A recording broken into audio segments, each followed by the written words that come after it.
Thank you so much for the privilege of being together. I'm speaking to you from the New York City area in the United States. And while we work on an international level and are privileged to do so, my heart is torn apart by what has been happening here in the US this week.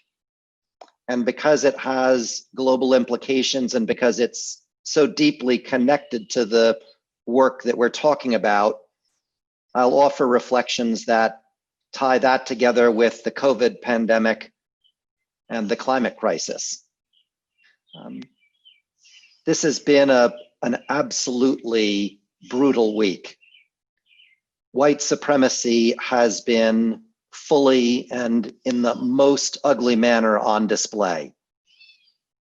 And Green Faith has been standing all week and for many years in solidarity with Black Americans and with Black and Brown people around the world, protesting not just systemic racism, but systemic brutalization. And I want to say that the struggle for climate justice is the same as the struggle for racial and economic justice. The oppressive and extractive plutocracies that have for many centuries now colonized and killed Black and Brown people are the very same forces that have colonized and are killing our planet. The harm done by disasters, whether COVID related or racial violence related or extreme weather and climate related, always, not sometimes, but always disproportionately impact communities of color, the most vulnerable communities wherever we are on this planet. I think it's very important on World Environment Day to say that for too long, the environmental movement has not been adequately concerned about the destruction that climate change inflicts on Black and Brown communities around the world.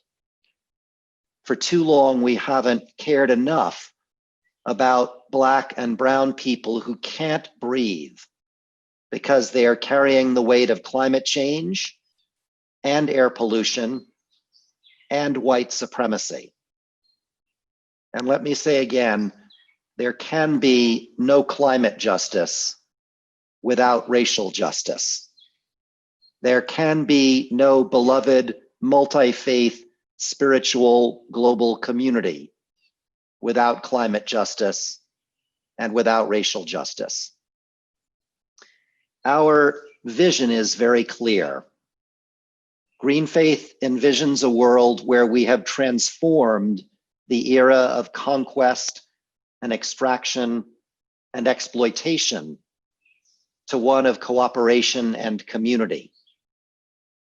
A world where we have created a good life where we are connected to each other and to all of nature. Where we have created a world of flourishing life, replacing despair with joy, scarcity with shared abundance, privilege with justly distributed power.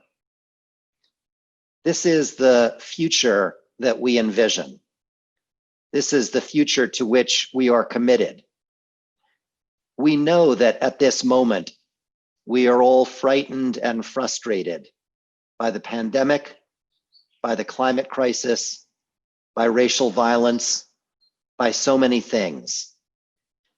But we know that we have an opportunity now for personal and collective transformation, to build that life connected to each other and the earth. It is our faith and our spiritual practices that give us the courage to turn towards great challenges, not away from them, and profoundly to transform our societies. People of faith have done so before when there was a great crisis and call to action, and we will rise to do so again.